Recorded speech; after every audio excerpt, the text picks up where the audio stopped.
Good morning, y'all. Good morning. Good morning. Guess what, y'all?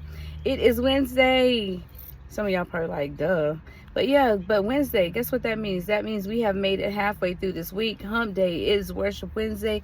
I'm super excited because it's been a long week already, y'all. Like yesterday felt like a Monday, and it's just like, I don't know about y'all, but it's me, since I've been in this new department over here, I'll say it has been very, what's the word, seems like my days have been longer, and I guess now that the time changes too doesn't help make anything better. But we have made it halfway through this week. God has kept us. We give him all the glory, the honor, and the highest praise. Look, I want to wish you guys a wonderful day today. Be blessed. And I want to share something with y'all real quick.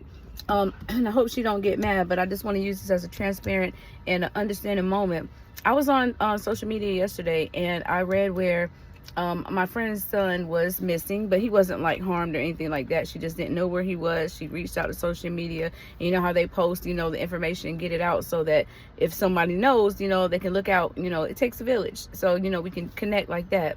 So, in reading the post, my son is the one who showed me initially too. He was like, "Mom, look." And so when he did, I know me and this friend of mine, we're cool, but we don't talk like on a daily. So for me to hit her up, I hate that be the way that I have to go about hitting her up because we haven't spoken in a while. But nonetheless, I did hit her up, and I was like, how you doing? How is so and so? And she was like, "Oh, he good. I know you probably seen the post, da da da da da da." And she commences to tell me, she begins to tell me that, some things that are going on in the home, not like bad things, just typical teenage behaviors. Like, she was like, "Oh, he didn't want to abide by my rules, and so he left. He thought he can go out here and do it on his own." And then when I'm receiving the things that she's telling me about what's going on, I instantly resonate with the things that she is saying. And what I wanted to get on here and share with you guys today, because I could understand, you got some people, a lot of people are moms, parents, families, they are dealing with the same issues. We're raising these teenagers, they get to a certain age and they think they can go out here and do it on their own. I was a teenager too. We all were teenagers before. Now, fortunately, sometimes some households, in rare households, you have those children who are obedient. You don't experience much defiance. A lot of what these kids are is typical teenager behaviors. It's how we cope and how we deal with them. Some of the things that these teenagers are doing is like, yeah, like, where did they get this from? I wouldn't have never thought about doing that in a million years. And then we also have to realize that no matter how much we parent, no matter how good of a parent, a mom, a dad, or a guardian we are, these kids sometimes, unfortunately, are easily influenced by others out here. But I want to get on here to also tell you guys, as a parent, a guardian, whatever, don't feel like you failed. Because listening to my friend, like I told you, and being transparent, I too was in the same situation, not necessarily just as a teen growing up, but experiencing the same challenges at home with one or two of my children. I get on here and I post and say certain things to you all, but that doesn't mean that I have it all together too. I'm a parent, I'm a mom, just like everybody else, and I do experience typical teenager, adolescent, toddler behaviors as the next person. But it's like I said, it's all on how we cope and how we deal with it. And I felt bad with her, but it also gave me clarity and understanding, and it provided me a little comfort to know that I'm not alone in this journey and that there are other people dealing with the same things. So moms, dads, guardians, don't give up. Be encouraged, stay in prayer. One of the good things about these things when we're in a situation is that when we reach that breaking point and feel like we can't press anymore, we don't know what to do, the first thing, go to the Lord about it in prayer, because mental health is real, and these situations will in fact break you down. I know I got there to a point too, and I'm being honest and transparent. But the next thing is when we acknowledge that there's a problem and we go and we seek help. Don't be ashamed, don't be prideful. I work in the mental health field now, but I hadn't always been there. But still, one thing growing up that I learned is once you identify that there's a problem, you see what you can do to fix it. And if you feel like you can't, then you go and you utilize your resources and you reach out to help. Don't be ashamed. Sometimes we can't do it all on our own. It takes a village and it takes help, and that's where we have to reach out to our brothers and sisters in Christ, or we reach out to a confidant, a friend, a family member.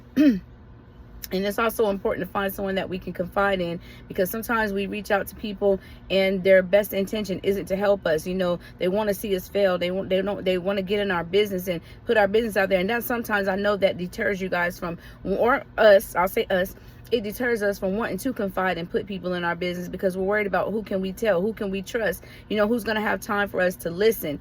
So it's very important to have a friend. And that's what goes back to the video I said the other day. People be like, oh, I don't need anybody, I can do this on my own. I don't care who you are and what you say, what you do. Everybody needs somebody. Even if it's just Jesus, everybody needs somebody. So like I said, those of you who are experiencing things with your children, with your families, with a brother, a sister, a mom, a dad, your family members, a friend, co-worker, you guys are not alone. But let's try to seek avenues, seek ways that we can rectify the situation, whether it's pulling somebody to the side and having a cordial conversation with them. If that doesn't work, utilizing our chain of command, who's next in order, and as far as problems in the home or disturbances with our children and stuff like that, like I said, go to the Lord about it, but continue. No matter how hard that child hit that last nerve. I got one in my household right now, 1 or 2, maybe 3 of them in my household right now, that be hitting that last nerve. I love them to death. They're amazing children. But we still, as parents, as guardians, as moms, as dads, we still have to keep them prayed up, stay prayed up, so we can say what we can say to them all day long. They're still going to go out here and do whatever they're going to do. But no matter if they're being defiant, let's still keep them in prayer, because we don't know the things that they're battling as to why they did or why they're doing the things that they're doing. But whatever it is that they are doing, when we send them out here into the world, whether they're going to school, work, or whatever it is they're doing, hanging out, let's still pray for them. We got to pray for that covering, for that shield, for that protection. Psalm 91, we got to keep them in prayer. That way, when they are out into the world, we know that God has them covered in doing whatever it is that they're out here doing. And let's just only hope and pray that they'll make the smart and right decisions. They're going to fall the same way you failed, the same way I failed. We all fall. The important thing I always tell y'all is that we bounce back and we get back up again. Sometimes it takes longer than the next person, because we're all in different stages in our life. But just hearing what my friend was going through, I was like, dang, I'm not alone. I'm not alone in this journey, and other parents jumped on too and was like, yeah, my son did the same thing until he got locked up. Or this person was like, I know my son was doing the same thing. We're not alone in this thing, but it takes a village. So utilize our resources. If we have to send them with another, I'm going to say, if you have to send them with a family member, maybe temporarily to keep them out the system, whatever. But my views about that is kind of weird, funny too, because I'm selective when it comes to that, because sometimes I wish I did have a family member that, somebody that I trusted, that I can send my child to if and when they're in a situation, or their father, but at the same time, I kind of feel like if I sent them to them, like say I sent them to live with an uncle, and I'm not saying this is my situation, because I don't want y'all, oh yeah, whatever, but say for instance, I sent my son to live with his Uncle Johnny. That ain't even a real person, but I'm just telling you. And then if he went to go stay with his Uncle Johnny, and then something happened, I would never be able to live with myself as a mom, because I'm like, I failed my child. I sent them away when all I had to do was this. All I had to do was get count. All I had to do was, whatever. I would feel bad. But then if my child is staying with me, and then say the worst happened, I'm still going to feel like I tell my kids all the time, I said, oh no, you're not going to do this, not on my watch. So you're going to go out there and go do the, go stay with you, whatever. So it's like a 50-50, but that's one of them things I tell you, you just got to kind of pray about it. And a lot of times as moms, we get that mother's intuition, and we just got to seek clarity and ask God for discernment too, guys. Ask God for discernment. I'm just glad to know. I'm unfortunate for the situation for my friend, but I'm at peace to know that I'm not alone on this journey when it comes to parenting. And I used to tell people all the time, I'm glad that I don't have those children that when I say,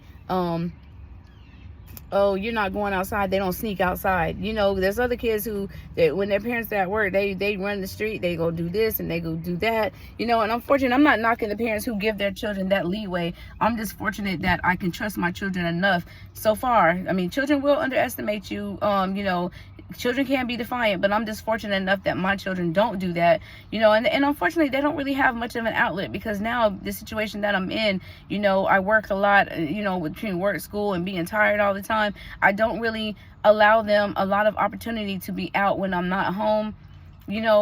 and luckily my oldest two, they don't, well, one of my oldest, they don't have a desire to be out in the street anyway. But, you know, for the young teenage ones, you know, preteen, I'll say, they be wanting to go out, and I feel bad that they don't. You know, that's why when the opportunity presents itself, I do allow them time. You know, when we have family time or when they want to partake in sports, that's why I support them so big when it comes to that, because it's something that I can do at arm's reach to let them go out and have their fun and do them, and it's something that I can participate with them, you know, so we can kill two birds with one stone. Because one thing about parenting that I've noticed that is very important to incorporate family time into your schedule.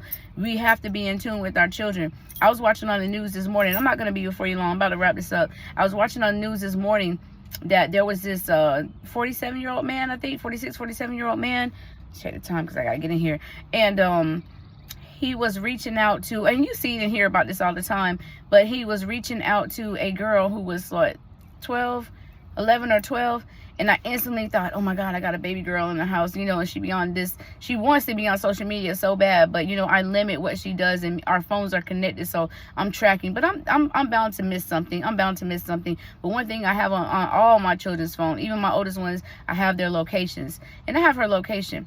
But on the news, it was talking about how he targets young girls and young single moms, and how he went to found this single mom, you know, and she was vulnerable, and he reached out to her, and they connected, and he got there, and then I won't say vandalized the baby, he molested the baby, and then he did whatever he did to mom. And then same thing to the young girl.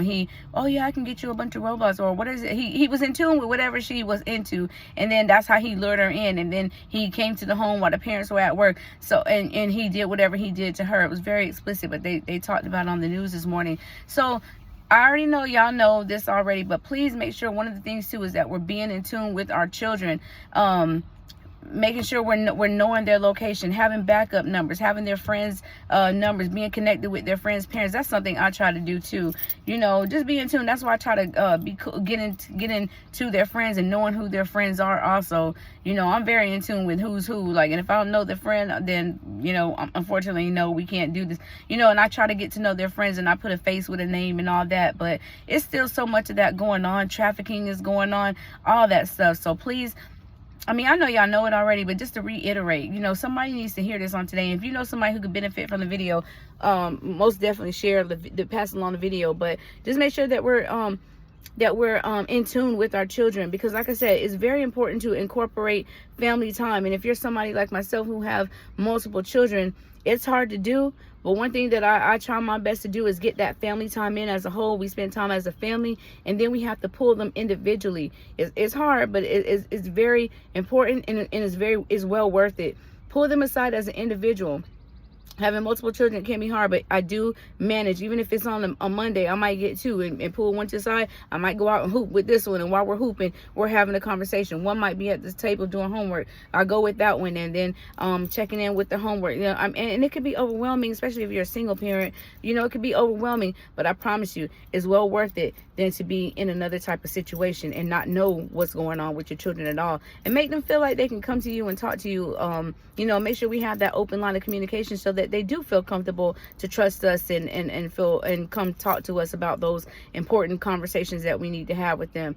But I don't have it 100% together either. You know what I'm saying? We're all in this thing together.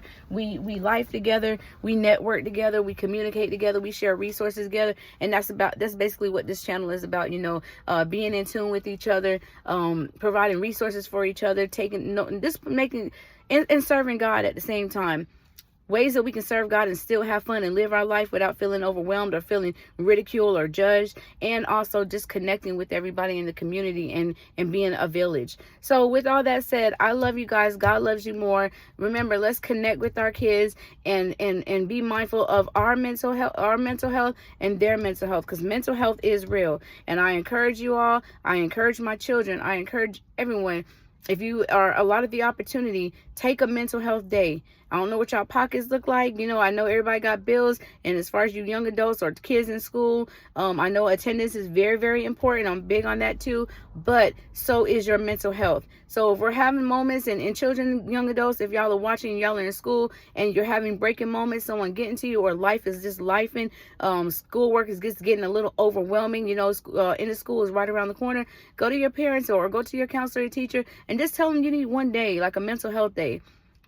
Especially if my kids' grades are good, I'll allot them a mental health day. And maybe even if their grades aren't as well, you know, and that might be the reason why their grades are not good. Maybe they are overwhelmed. I give them a mental health day. Sometimes here, at work, I take off from work because I have so many appointments or doctor's appointments or meetings and running from my children that the day that I take off, I'm doing all this running, I still don't have me time. But now I am taking a day where I don't do anything but focus on Tracy, not even an appointment, just a day, just a Tracy, whether it's just laying in the bed, just resting, doing what I need to do. It is very, very important because it will beat you down and you will get overwhelmed and be stressed out. So utilize your resources, guys. It does take a village. Don't be prideful. Don't be ashamed. Reach out to someone, connect. Make sure you find somebody that you can trust. And very importantly, go to the Lord about it and ask him for discernment. He will guide your paths. Okay. Lean not unto your own understanding, but trust in the Lord with all your heart. Okay. God is so good. God is so good. We might be in some bad situations, but guess what? It could be worse. And you never know what the next person is dealing with. So share the video with somebody if you feel like they can benefit from it. I love you guys. God loves you more. Y'all be encouraged on this Worship Wednesday. And guess what else? Our Disciple Institute jumps off today too, like our Bible study / Disciple Institute. And we're talking about or jumping into foundations. So if you're free on this Wednesday night, come out to Family Fellowship Worship Center. And 7 o'clock for just an hour, only an hour. We won't keep you no more than an hour. And I promise you that because our pastor will end promptly. Okay, promptly. Okay, so, I got to get out of here. So yeah, mental health is real.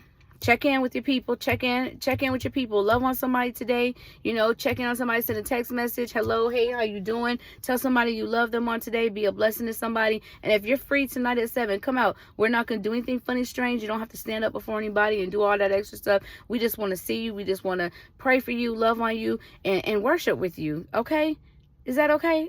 All right. So I love you guys. God loves you more. I just want to reiterate that all day long. Mental health is real. I look forward to connecting with you guys in the next video. And thank you so much for watching. You enjoy your day, okay? Be blessed.